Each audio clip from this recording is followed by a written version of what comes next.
spin the thing around. There we are. Hey guys, it is Leah and Michelle, Resistance Chicks, your hosts. Today is September 19th, 2017. We want to take you straight to what you all want to hear about, and that is Trump's second speech to the UN today. Now, while everyone's coming, I thought it would be neat to go through some of the reactions to Trump's speech today. Now, we came yesterday, in all fairness, because this speech yesterday was a dud, talking about globalism. Right. As Nigel Farage says, and we're going to get to Nigel Farage as part of our 30-minute segment, because we've got to get ready because we're going live with Primer time. Mike Lennick at 9 o'clock. So, first off, this is John Kelly's reaction to Trump's UN speech. I'm not even kidding you. I want you to see. Yes. Yes.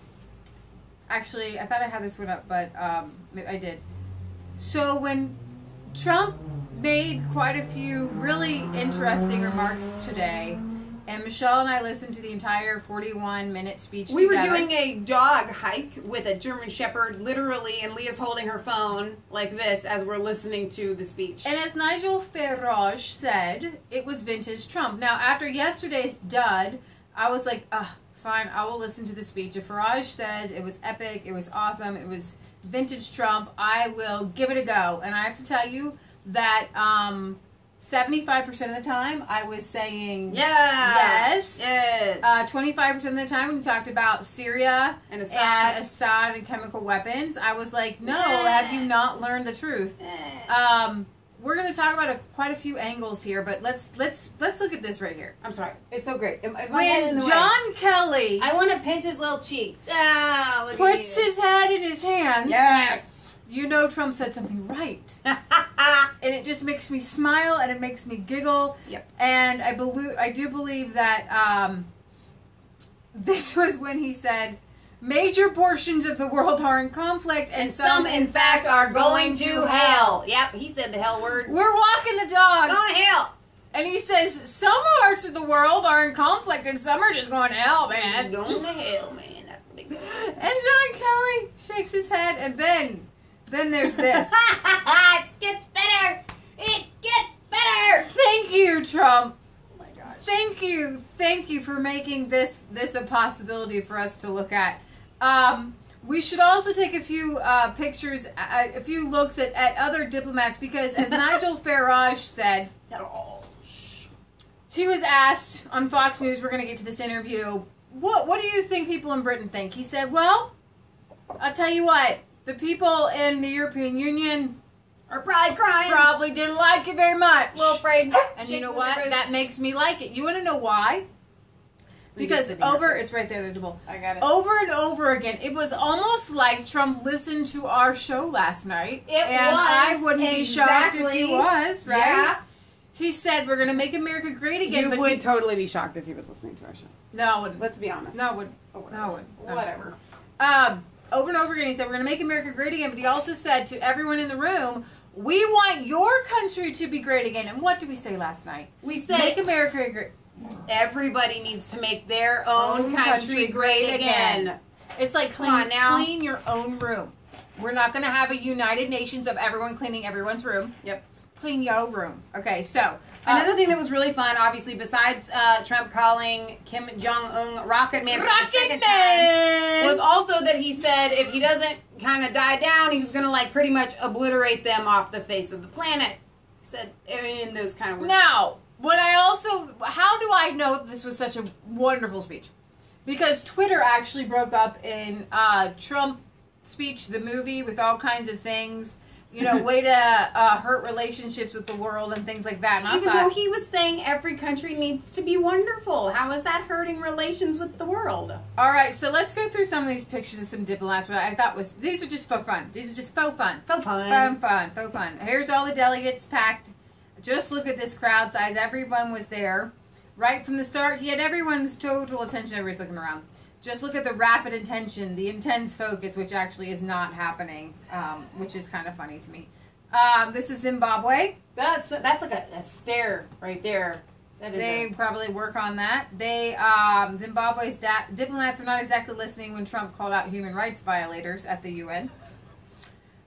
In fact, supremely bothered was a mood for a lot of delegations, including the Cuba and Venezuela, when they were called out for their socialist governments, which was hilarious. Socialism and communism around the world. He said when it's real socialism and real communism. Reached my heart. It did. It just doesn't work. He said to Venezuela about Venezuela, the problem isn't that socialism hasn't been implemented right. The problem is that socialism has been implemented exactly the way it's supposed to be. Yes. And y'all failed. Yeah. And so that was great. Trump's slamming of socialism broadly didn't quite get the reaction he wanted from the crowd of mostly socialist countries. Dang. I don't think Trump quite gets the idea that Venezuela and Cuba aren't the only socialist countries, that most countries in the world are socialist, actually. Yeah. Now, this is what I don't like. All right, yeah. This is a Syrian I'm about to bring out that fade myself. Syria was called out by Donald Trump, and it broke my heart, actually. Because in the world scheme right now, he called out Assad as definitively being behind the chemical weapons. And you guys, and we know that Assad is not behind the chemicals.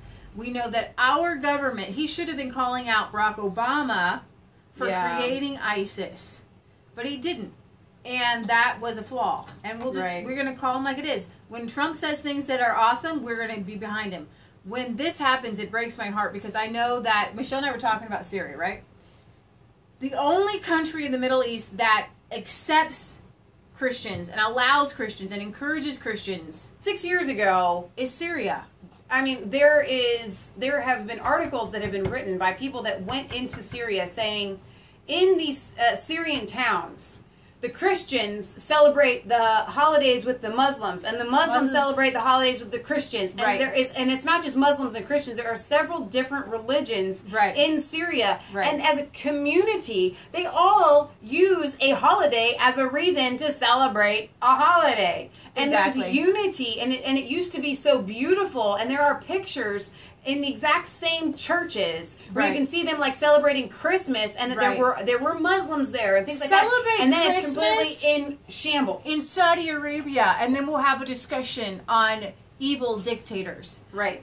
He didn't call out. He actually praised Saudi Arabia. Didn't call out Saudi Arabia because you can't for like helping combat extremism, but he didn't identify the fact that the Wahhabist Saudi Arabia regime is just as bad, if not worse, than Iran. So all that stuff that you felt when he was really hitting Iran hard, and we're like, yeah, go get him.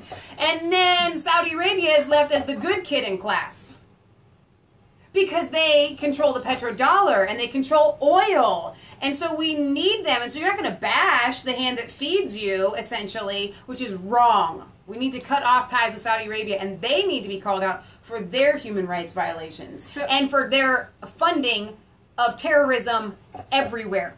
This says Russia didn't get called out in Trump's speech. That's just how Russian Foreign Minister Sergei Lavrov actually always looks. See that? Same face. Trump devoted a lot of time to discussing the Iran nuclear deal, which prompted this face from the Iranian ambassador who put on his glasses while Trump was speaking.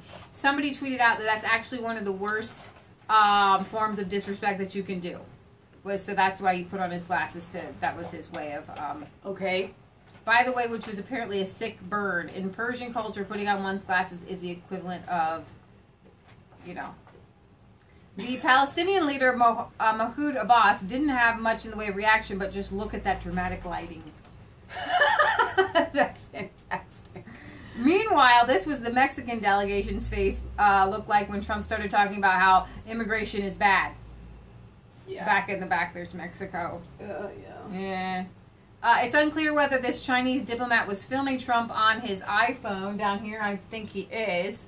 But the guy in front of him surely is. By the end of Trump's speech, even the most hardened diplomats were beginning to look a bit antsy. One person who didn't hear Trump's speech, North Korean Ambassador Ja Sung-nam, who stormed out before a single word came out of his mouth. Oh my gosh, I can't even believe that they were there. In summation, this one diplomat's face as she heads back to her seat really spoke for the whole room. Which makes me happy. This is why we're here. This is happy days. Happy days. So Worth a Look says, it's like when he kept saying sovereign countries working together but putting their citizens first. I wanted to go back to that comment because I thought it was really, really pertinent to reiterate. Thank you, Will. That's exactly what we loved about it. Now let's go to our favorite, Nigel Farage. Our way of life on anyone. Well, okay, technically but this is rather Trump, to let it shine as an example Nigel's on this for everyone to watch. That was a very small part of a major speech by our president to the United Nations, which was really forceful and direct. Come on in, please. Fox News contributor Nigel Farage. Nigel, Rocketman. I know you watched that speech. I wanted you to tell us, how would the Europeans react to that speech? How would the Brits react to that speech? How are the Brits reacting well, let's be to that clear, speech? that was vintage Trump. It was all the themes that got him elected as US president. In fact, it was so good, it should be bottled, in my opinion. But then again, of course, I'm a supporter. Now, how would the people in the building behind me, and more particularly in Brussels in the European Union, reacted to that speech, they will be absolutely horrified that Trump dared to speak. Well, because he dared to speak about the nation state being the building block for humanity. I love that sentence. About the concept of culture within a nation and the need to protect it. He even committed the heresy at the United Nations of saying that mass migration was bad for both the receiver and for the donor country. So these are on all of those levels, points. You know, the EU crowd, the Blairites in London, the Clintonites in America would all be horrified. Netanyahu was very smug with the speech, very happy. Netanyahu said it was the best speech he's ever heard in the UN ever. We think he wrote it. Absolutely loved it. Yeah, but Nigel, you're referring to the elites and how they would react to this speech. Look, Britain is still in a terror mindset.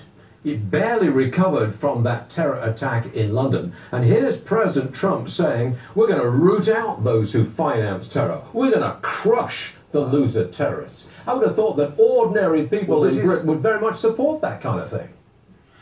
Oh, I think you're on the money with that comment. I think, once again, this shows the gulf between the sort of PC political set that we have in Britain and Europe and ordinary people. And do you know what? You know, as you say, we've had repeated terrorist attacks. One that happened here in London last week that mercifully wasn't as bad as it might have been. And I think ordinary people hearing a global leader standing up at the UN and saying, we will do all we can to confront terrorism and to threats to our culture and our way of life. I have a feeling that this president, who's had a very bad press here in the United Kingdom, I have a feeling his approval ratings in this country would have gone up significantly once they've heard this speech. Stay with us, please, Nigel. I just want to digress to Peter Kernan, who's also with us here. No, this kept my attention the whole theme time. of the elites, especially in Europe and also in the United States, won't like what our president just said because it was very, very direct. Ordinary people might really turn on to it. What say you? Well, I think what he did very effectively, the president that is he explained how America First as a concept can be woven into the mission of the United Nations, which is to say, if there are 193 member nations, that instead of the G1 or G20, it's G me first. And that if you become... G me first. G me first. G me first. Yep. And I like that. It definitely is where we all want to go.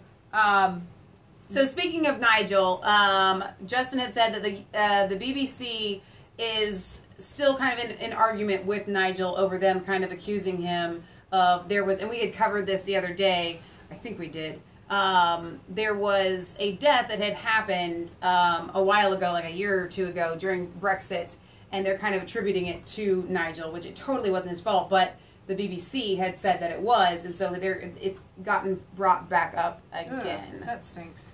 Trump threatens to destroy North Korea, calls Kim Rocketman. And then you've got the New York Times, which leads with Trump in UN speech threatens to totally destroy North Korea. So that's what the elites over here are. And actually, if you listen to everybody in the, I knew this was a great speech because when what came out of the mainstream media was like, this was the worst speech ever. Did he just commit a war crime by saying that? I'm pretty sure it's going to be exactly the same thing in Europe. It's going to be judged as inflammatory. I think that's what they're going to say over there.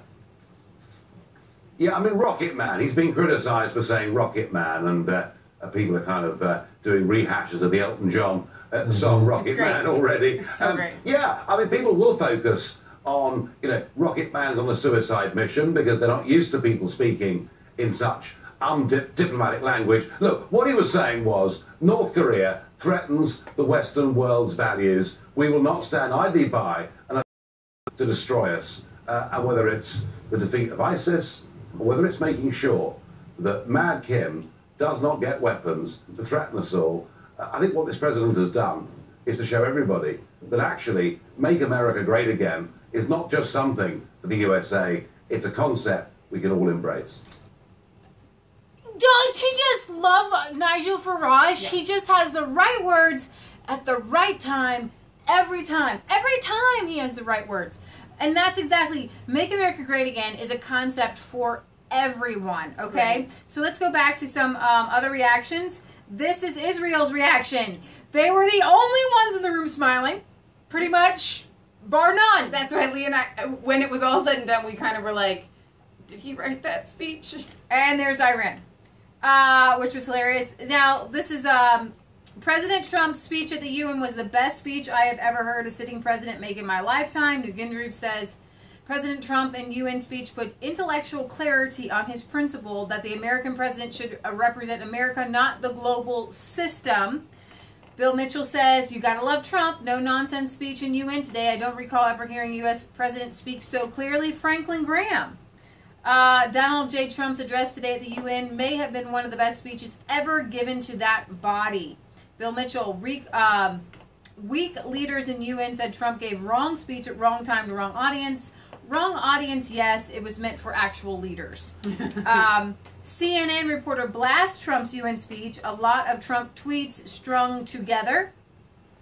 And then we showed you John Kelly's face palm, which was absolutely hilarious. And we showed you some pictures. Benjamin Netanyahu said, in over 30 years in my experience with the UN, I have never heard a bolder or more courageous speech. So let us go to Nigel Farage for a minute. He talked about Trump's speech today on his show. And if we had had time, we would have totally called in. We would have loved to have called in. But I want you to hear like the first few minutes of his radio program because he says things better than we do. United Nations, and he said some things that really, I think, made them examine their shoes, look down at the floor, swallow hard. He criticised the fact that the United Nations at times had been a very much overpaid talking shop. And they didn't like that one little bit. But what he did do, and let me be absolutely straightforward here, I am a Donald Trump friend and supporter. Now that makes me a pretty unusual beast in this country because no single national newspaper had a good word to say about him. Everybody in the cabinet, every single one of them, condemned him at some point during his campaign. I supported Trump in his campaign because I thought that he had good instincts. Yeah, sure, at times he may be a slightly, out there, and his critics will say crude exponent of the English language, but I thought his big instincts were the right ones. And today, at the UN, I thought he showed them. I mean, for example, on North Korea, where over the course of the last few years, everybody has tried to hide away, to pretend it's simply not happening. What Trump is trying to do is to rally international support and to stop Mad Kim from getting a nuclear weapon. Let's hear Trump. The United States has great strength and patience, but if it is forced to defend itself or its allies, we will have no choice but to totally destroy North Korea. Okay, well, there's nothing new in that. He said it before. He went a bit further, and this maybe is the quote that'll get the main headlines, although not in fact in many ways the main substance of the speech. But listen to this, because this will be on your front pages tomorrow. The United States and our allies are working together throughout the Middle East to crush the loser terrorists and stop the reemergence of safe havens they use to launch attacks on all of our people.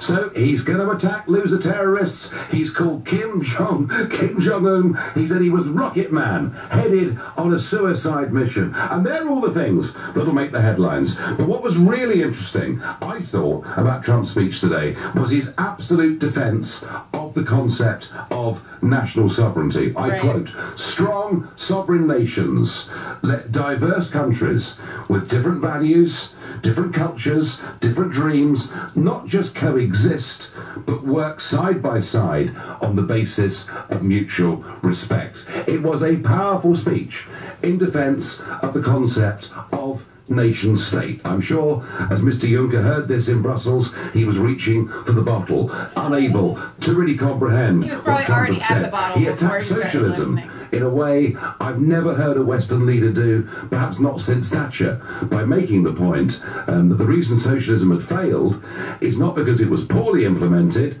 but because, in fact, it had been correctly implemented. He stood up and said that mass migration had been bad for countries all over the world, and as you've just heard, he said the world must rally against North Korea, and if nobody else would do it, America alone would do it. And I wonder, given the absolutely negative diet that you've all heard about Donald Trump over the course of the last year and more, whether what you've heard today has made you change.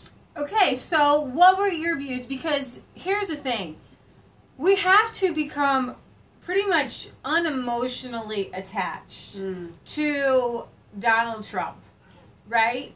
And we have to be able to get excited when he says and does the right things and call him out when he does the wrong things. Right. And I believe that that's the best way to uphold any leader. Right. We could not do that with Barack Obama because he was pretty much the devil incarnate. Trump has proven to be able to, even if anybody in the slightest will listen to God, if anyone in the slightest will listen to the people who are listening to God, then we get behind them and we push them in the right direction. Right. Okay? So Ron Paul, and I want to go ahead and give some of Ron Paul's rather pessimistic views because they're true. Okay? But I am excited because when you weigh it in the balance, there was so much power-packed and good in that speech that we have to get behind the concept. Forget everything else. We have to get behind the concept of nation states. Make your country great again. That's a basic. Everything else is built upon that personal individual liberty, which was a constant message in that speech, wasn't it? Yep. But Ron Paul did point out, and talk is cheap. So absolutely, we have to hold him to actually do the things that he said. Now remember, Donald Trump has only been president for 6 months, and 8 months. Okay, sorry, 9 months. Everything that America has done was under Bush, Obama, and Clinton for the foreseeable past, right? Through our lifetimes. So when Donald Trump says, "In America, we do not seek to impose our way of life on anyone, but rather to let it shine as an example for everyone to watch," Ron Paul says, "Those were actual words spoken by the President Trump today at the UN. If only it were possible to see the thoughts swirling through the minds of everyone listening, everyone would be saying, yeah, right, because it's true." And I thought the same thing. Under Obama, under the Clinton, we had, 7 countries in 5 years. Iran and Syria are those 2 of those countries. So I'm going to back off on regime change, even though Iran is a dictatorship and they're a very evil government. Okay? I understand that.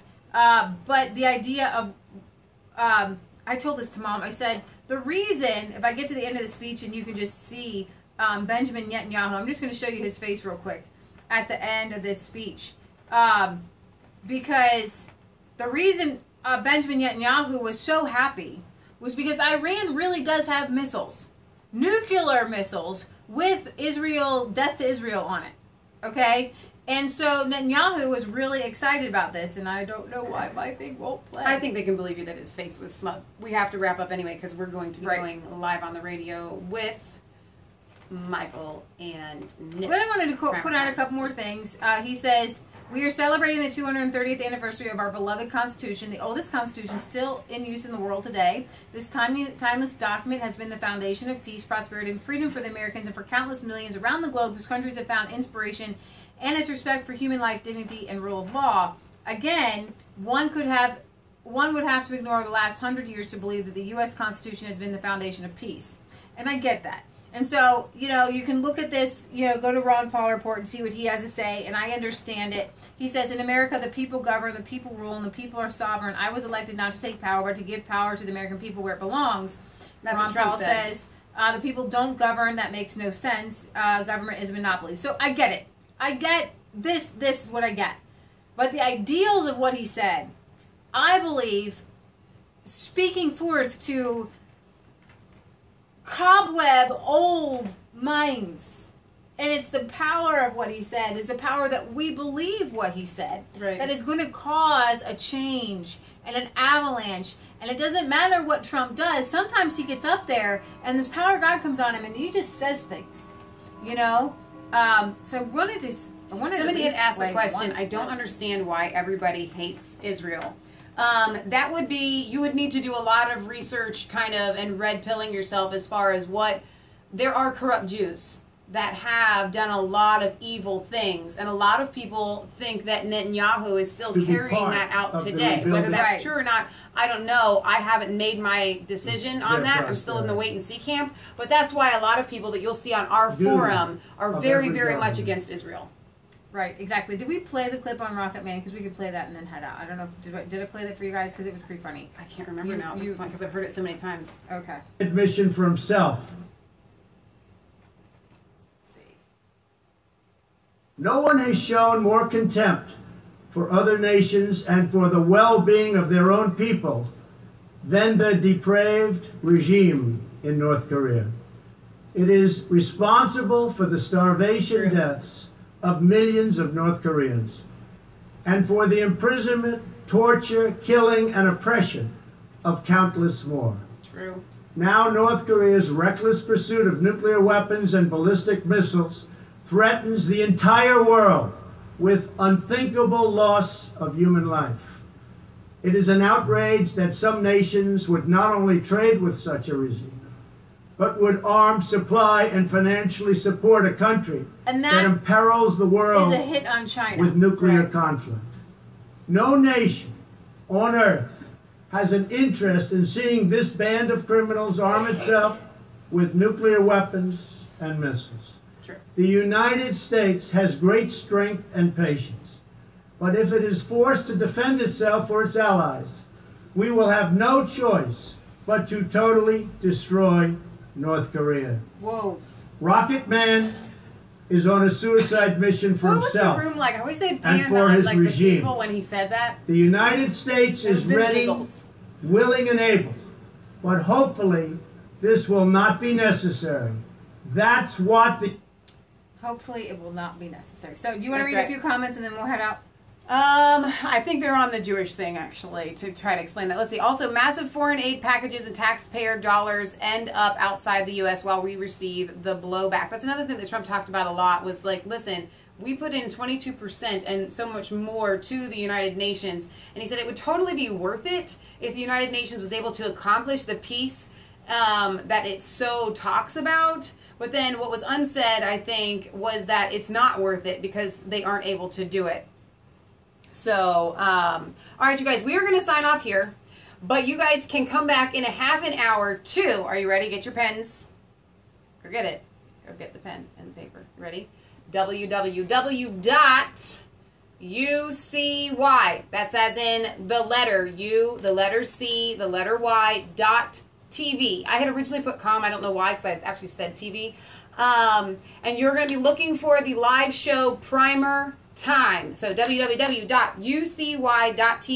and that's going to be at 9 o'clock. So literally in a half an hour, we're going to be doing a radio simulcast with two brothers, Michael and Nick, that are our one of our faithful viewers on here. So there, Leah has written it down for you guys. Thank you, Not Otto. great handwriting, by the way. ucy.tv.